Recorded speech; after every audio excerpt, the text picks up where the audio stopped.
या हलक्या जातीच्या पोरीला हात लावून माझं घर कशाला पाठवून घेऊ मी? तुम्ही वचन दिलं होतं ना कोंडाला काय घेऊ देणार नाही म्हणून, मग का म्हणून माझी पोरगी परत अशी आणली? त्याला ज्योतीच जबाबदार आहे. गंगाधर पंत,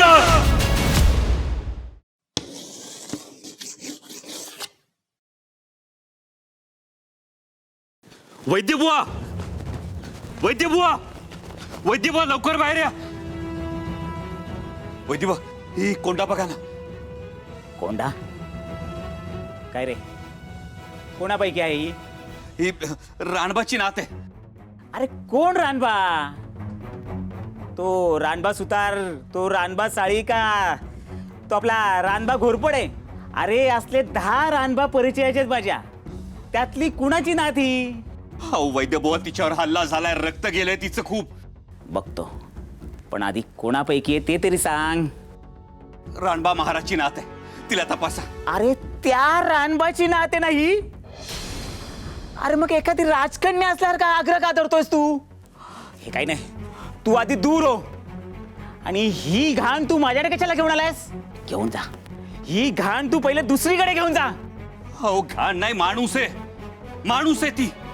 आणि तुम्ही वैद्य आहात, जीव वाचवणं तुमचं कर्तव्य आहे. आणि माझं कर्तव्य तू शिकवणारच आता मला? या हलक्या जातीच्या पोरीला हात लावून माझं घर कशाला पाठवून घेऊ मी? वैद्यबुवा, लेकरू मरणाच्या दारात तडफडताय, तुम्हाला जात दिसते. मी हात जोडतो तुमच्या, पण तिच्यावर उपचार करा. तू आधी दूर हो. वैद्यबुवा, तुमच्या औषधाला जात आहे का तिच्या वेदनेला जात आहे? बघ, तू मला शिकवू नकोस हा? आणि पहिली गोष्ट म्हणजे तू माझ्या दारात उभा राहू नकोस. चल नाही इथून. वैद्यबुवा, मी पाया पडतो तुमच्या, पण तिच्यावर उपचार करा. मेली तरी उपचार करणार नाही मी. चल निघ. वैद्यबुवा, वैद्यबुवा, दार उघडा. वैद्यबुवा, वैद्यबुवा, लेकरू तडफडतंय. वैद्यबुवा, कुठं धावाधाव करताय? मरणार आहे ती, मरू द्या की. आणि तशी बी जित्ती राहून काय करणार आहे? मरणच तर भोगणार आहे. अहो ही जमात जित्ती राहिली काय आणि मेली काय, कुणाला काय फरक पडतोय? आता मी मेलो, कोण रडलं? कुत्रं बी रडलं नाही ह्या वस्तीतलं. ज्योतिराव, अहो ही मरणारी पहिली बी नाही आणि शेवटची बी नाही. ए कोंडा, डोळे उघड, डोळे उघड कोंडा. सगुणा, काय झालं?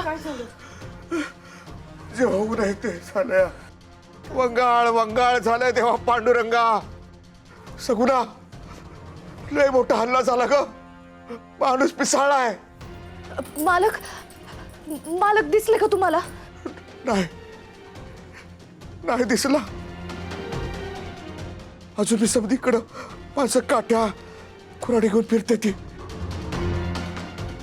2-4 झोपड्यांना आगी लागलेल्या मी बघितले. समधीकडे दूरच दूर बारकी पोरची अंगारली ती. म्हातारी माणसं बसल्या जागीच कपघर झाले ती. एका पोरीला वरबी घाव बसलाय, काठीच्या तडाक्याने डोसकं फुटलं तिचं. एवढं समजलं झालं? समधीकडे रडारड, आरडाओरडा, आक्रोश, आकांत. बायका ऊर बडवत बसले. चरणी पोरं भ्यानं वस्ती सोडून पळून गेले ती. अरे पण ज्योती कसा आहे? माहित नाही ग, वस्तीत कुठं जाता येत होतं. बाहेरून जेवढं समजलं तेवढंच मला कळलं. कुणाचा कुणाला पायपोस नाही. समजा वस्तीत नुसता रक्ताचा सडा पडलेला. त्यात मी मेकाला विचारलं, माझ्या ज्योतीला बघितलं का? तर तो म्हणाला, रानबा आहे का नाही, रानबाच्या नातीला घेऊन वैद्यकडे गेला. त्या पोरीचं नाव काय? कोंडा. हा, वैकोंडा. तू मरल का जगल ठाव नाही. एवढा हाल झालं तिचं. नाही, कोंडाला काय होणार नाही, कोंडाला. समधी म्हणते हाल, ही जाळपोळ यो हल्ला याला ज्योतीच जबाबदार आहे. जे घडलं तर गोविंद माळ्याच्या ज्योतीमुळे घडलं असं म्हणत्याल ते वाईट आहे.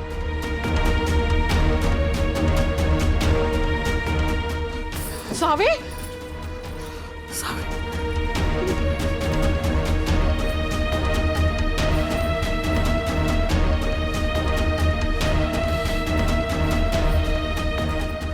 मालक, कुठं आहात तुम्ही?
बाळा, खरं तर आईच्या कुशीत झोपायची तुझी वेळ, पण झोपमोड करून आणलं तुला. तू झोपलीस तर समाज कसा जागा होणार म्हणून आणलं. घाबरायचं नाही, मी आहे ना. आणि आपलं ठरलंय ना, शिकायचं. वय वय मी शिकणार, लई मोठी होणार.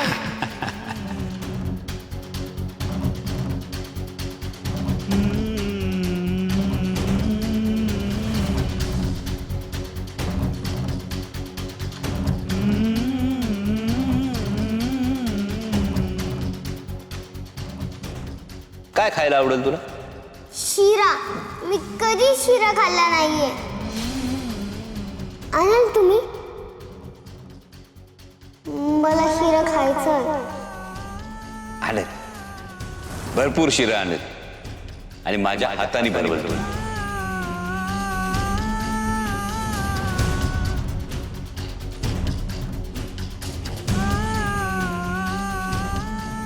कोंडा कोंडा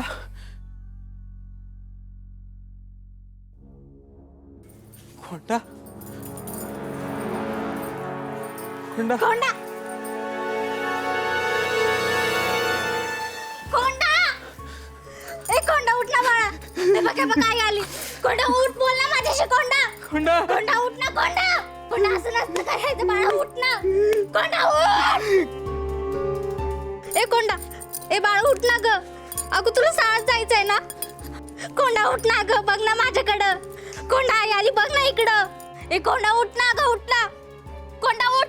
ए कोंडा उठ, तुला काय नाही होणार. कोंडा कोंडा उठ ना. कोंडा कोंडा कोंडा.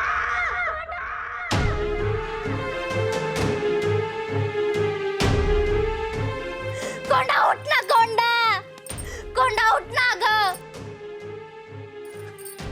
कोंडा हा डब बघ. कोंडा, अगं तू किती आनंदाने डब बनवलं होतं कोंडा. पण तुझीनं द्यायचं होतं ना आपल्याला. कोंडा उठ ना. अगं पण तुझी किती आनंदी होतील तुझी भेटवस्तू पाहून. कोंडा उठ ना ग. कोंडा कोंडा उठ ना. कोंडा, ए कोंडा उठ ना. कोंडा.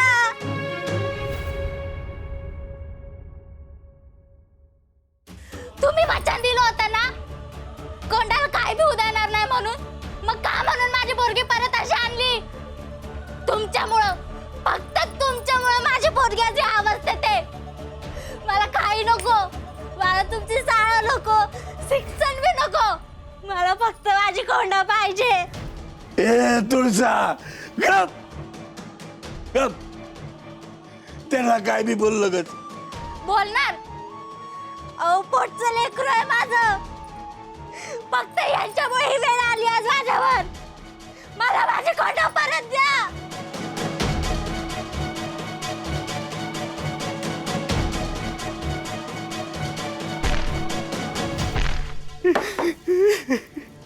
हा घे टॉप. रात्रंदिवस माझ्या लेकरांनी तुमच्यासाठी बनवला होता. म्हणत होती पंतोजींना लय आवडल का तर पंतोजी खुश होतील. मला माझे पोर परत द्या. एक कोंडा उठ ना ग. कोंडा उठ ना. ए लेकरा उठ ना ग.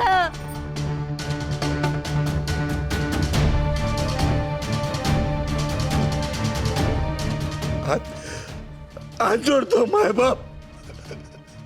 अहो रान जळत ना तेव्हा सगळ्यांना कळत. पण मन जळत ना ते कोणाला कळत नाही. नाही कळत. मी हात जोडतो पंतजी. तुम्ही जा तुम्ही जावा आणि सावरा स्वतःला. जावा नका थांबू.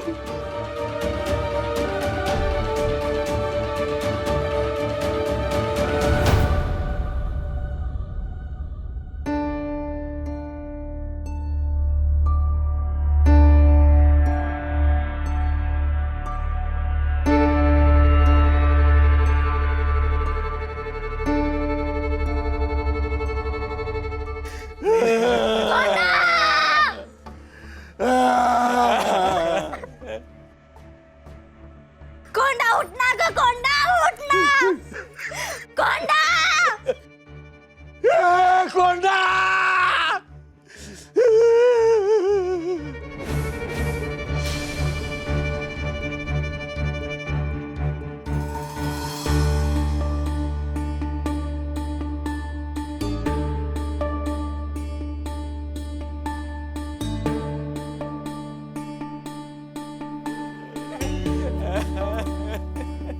कोंडा.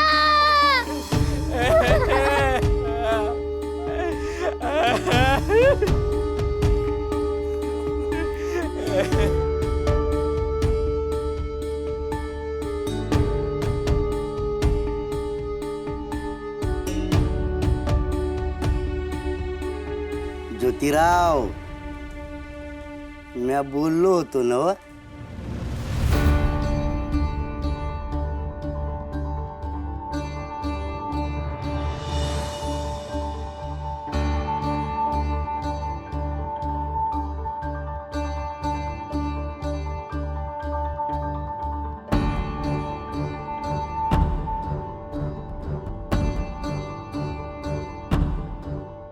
पंतोजी, तुम्हाला डब मिळाला पण मी शिरा खाऊ शकली नाही.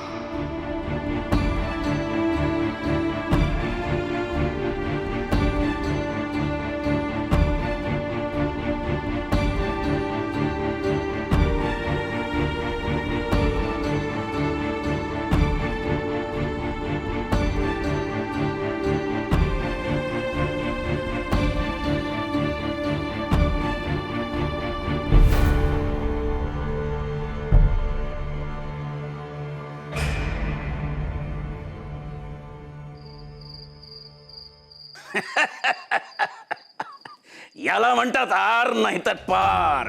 कळले? कळले.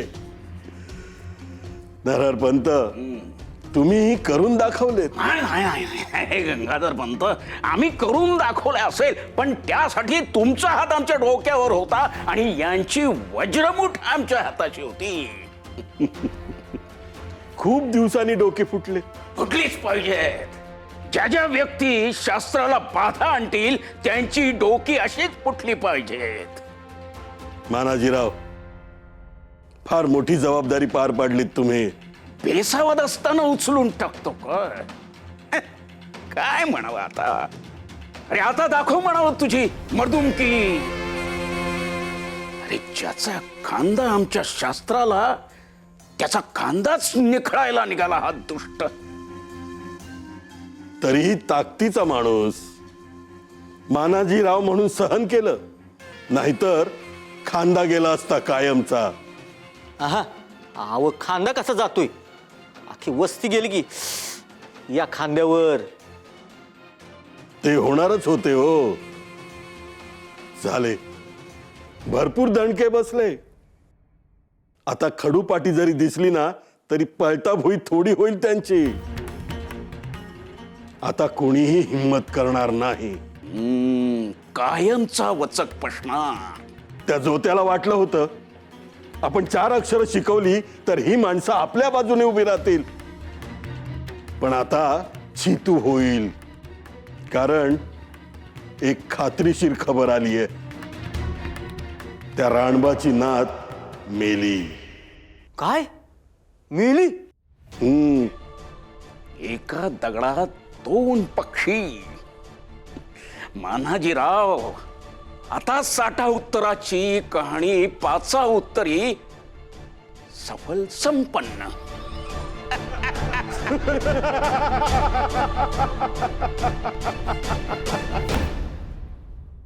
ज्योती यायला पाहिजे होता आत्ता पावतर. मी जाऊन येतो. अहो तुम्ही कुठे निघाला आता? जखमा ओल्या आहेत की. बसा. दादा, पा ज्योतिरा नाही भेटला. समधीकडे हुडकलं, कुठंच मागूस लागला नाही. अरे देवा, मग आता तुम्ही रानबाच्या वस्तीत जाऊन आलात का? तिथं पाहिलं का त्यांना? वय तिथं बी नाही. तिथनं कवाच निघाला त्यो. तालमीत बी बघितला, तिथं बी नाही. बरं मळ्यात जाऊन बघावं म्हटलं तर तिथं बी नाही. अरे देवा, मग गेला कुठं? निस्ता जीवाला घोर आहे. कुणाला तरी विचारायचं देवा. अरे कुणाला विचारू? बरं त्यातनं बी एकाला विचारलं तर त्यो म्हणला आग वस्तीला, आणि ह्यो शेपटाला आग लागल्या म्हणे इकडं तिकडं उड्या मारत पळतो. या लय अवघड झाले बघ.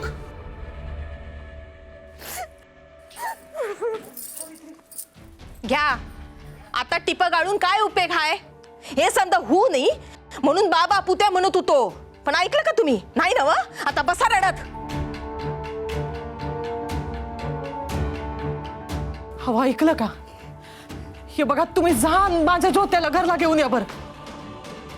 हो, ती माणसं बरी नाहीत व राजारामाची काय तरा केली बघताय ना वा. उद्या काही बरं वाईट व्हायला ना ग.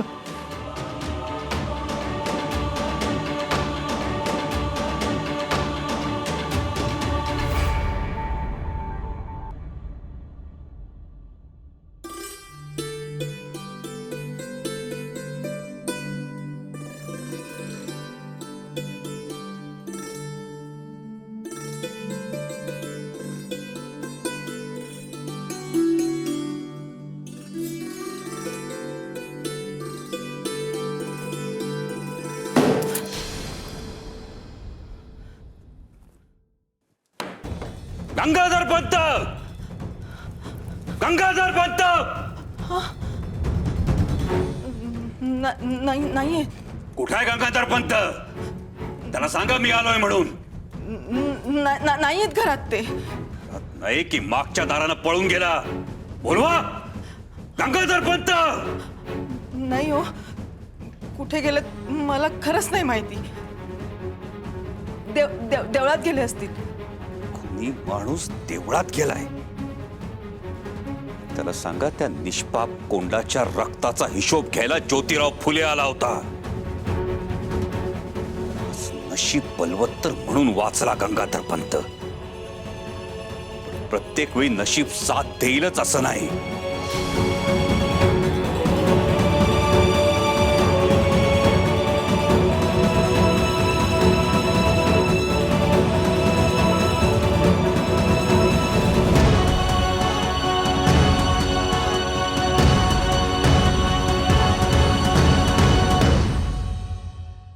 पाठीवरचं अक्षर पुसून टाकावं एवढं सहज जगातून पुसून टाकलं ग कोंडाला.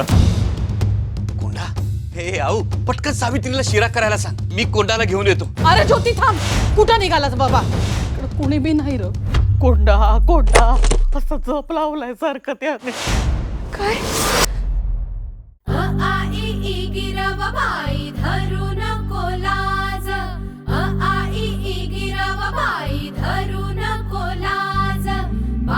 शिकली तर सुद्या घडेल समाज, पाटी घेऊन हाती शिकायला चल पोरी, लिवायाची वाचायाची कसली ग चोरी, लिवायाची वाचायाची कसली ग चोरी.